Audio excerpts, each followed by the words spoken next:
President Trump is the one who is going to secure our border, restore our economy, get this country back on track, make our cities safe again. And that is exactly what we desperately need, because under President Biden, all of that progress that President Trump made, from cutting taxes to securing the border, it's all been dismantled.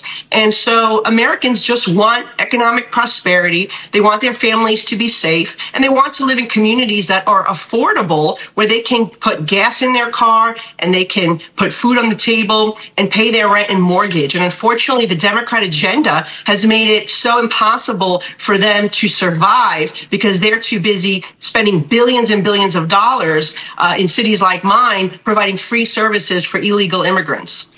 The J.D. Vance is going to appear with the president for the first time together, as campaigning. What do you expect from him? And what do you expect from this rally that we're going to see in a few moments with both of them up there?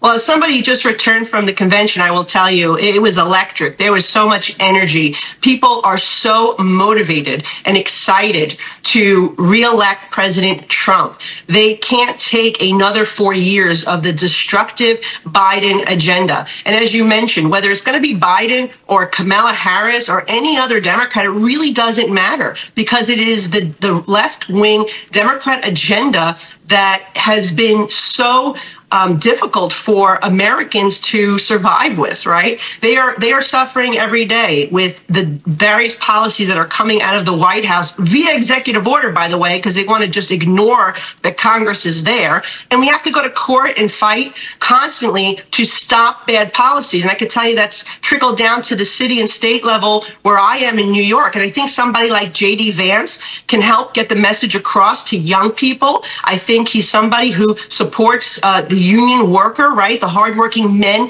and women who built our city and our country, just as President Trump supports them. But he is somebody, I think, who has some type of appeal in the Rust Belt of this country, and he comes from a very different background. He grew up with very difficult circumstances, a single mother suffering a drug addiction. His father left the family at a very young age. That is a story that sadly many Americans are also experiencing. So I think he can connect with those types of families, with the single mothers of America, and with the young kids. Like, young people growing up may have hardships. They too can become the vice president of the United States one day. And I think his story is just so inspirational. The Democrats, of course, point to, what they say are threats to democracy, Project 2025, and part of the policies that they say are extreme.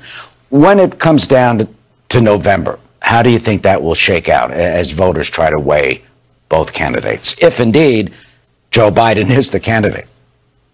Well, the Democrats are so desperate that they're trying to tie this Project 2025 to President Trump. He already said that that was not his agenda. The RNC put out their own agenda and made it very clear that there's a difference.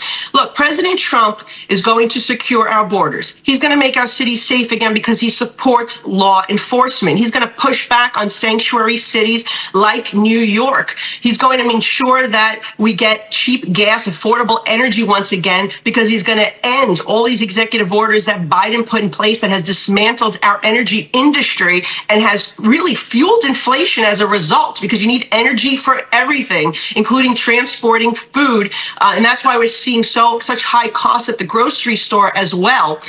He is going to, again, extend those tax cuts. President Biden already said he was going to let them expire, which means middle-class families, working families, businesses, they're going to see a tax increase if President Biden is reelected.